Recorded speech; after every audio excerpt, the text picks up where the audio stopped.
Let's call a spade a spade. When you pick up a product that says made in America, it's likely to be more expensive than its competitors made overseas. Manufacturers and retailers like to tout that added cost as added value.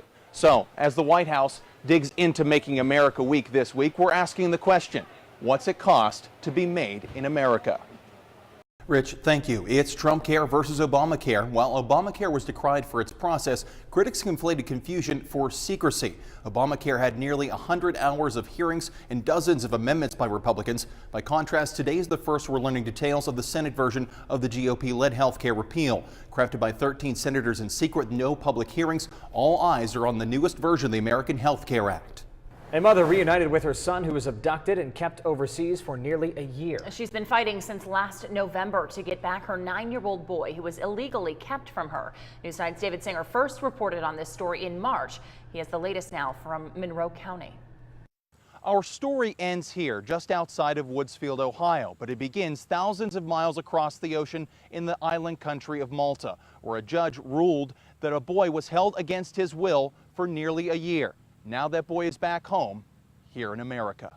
I know the first few days he was here, I would wake up and, was it a dream? Was this real? And I would run up to his room and he'd still be sleeping and I'd be like, thank you, God, you know, like, he's home. Barbara Heiss, her husband, and her 2 other young children are still coming to terms that after 9 months, 9-year-old Xander is home. Well, tomorrow is the deadline for Ohioans to register to vote in the November 7th general election. And despite active campaigns on the airwaves and online, voters have said the 2 major ballot issues are still confusing. News 9's David Singer has been taking a look at the ballot language. He joins us now live in the newsroom with the details. David. Jennifer, thank you. We wanted independent, nonpartisan analysis of this ballot language in Ohio, so we reached out to an attorney in West Virginia to break down what's at stake come November. Let's start with issue 1, which has to do with the rights of crime victims. A big story out of Capitol Hill today. The House has given the final green light for the most sweeping tax reform in decades. Thanks for joining us. I'm Jennifer Black. And I'm Anthony Kahn. A bill that's causing controversy across the nation makes it to the president's desk. But what do local experts think about this plan? News 9's David Singer has been meeting with local economists for analysis. He joins us live in the newsroom with more. David. Anthony, Jennifer, thank you and good evening. The Republican-led tax reform legislation was pitched to the American people as a benefit to the middle and poor classes. But those groups get similar savings afforded to corporations and top earners. An economist from Franciscan University says it's a mixed bag. It's like a sausage. When you're making sausage, you don't want to be concerned with what's inside. You want to be concerned with how it tastes. There's some bad things that go into it, but if it tastes good, then you get a good sausage.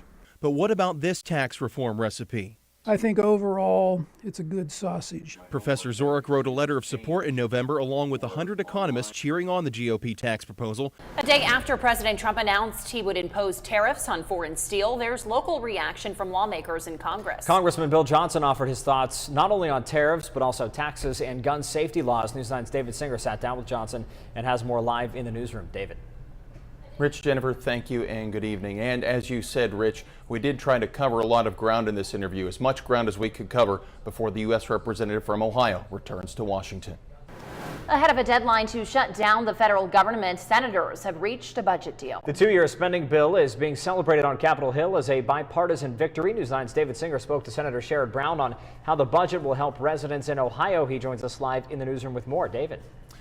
Yes, thank you. This 2-year spending bill went beyond what many in Congress were hoping for. Senator Brown says it ended months of deja vu on the Hill. Well, the newest conservation district in Steubenville was approved tonight at City Council. The move wasn't without its critics, who said the move puts a quash on landlords and renters. News 9's David Singer has the details. The LaBelle neighborhood is now the 25th conservation district in the city of Steubenville. Despite last-minute vocal opposition, it was a unanimous vote to approve its conservancy status. Packed council chambers and philosophical pleas to reject the latest conservation district. But after residents petitioned council since summer, the latest conservation district since they started in Steubenville in 2014 was approved.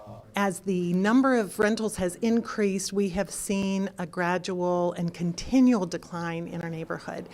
On the other hand, the neighborhood conservation district, which includes 35 rentals, is a line in the sand. It's saying no new rentals. The conservation status was afforded to Bellevue Boulevard, Hawthorne Court, Oregon, Maryland, and Pennsylvania, among nearly a dozen streets in the newly formed district in LaBelle. The whole aim, prevent the prevalence of drugs, crime, and bad landlords. Councilwoman Hahn, who lives in LaBelle, says critics' claims of discrimination are unfounded. All fair housing laws still exist. So you can't discriminate in how you sell your house or in who you rent to. So I don't see that as being valid. There are no new rental properties allowed in the LaBelle Conservation District, but existing renters can sell it to another owner to keep it as a rental property. These changes go into effect on April 6th. Reporting in Steubenville, David Singer, News 9.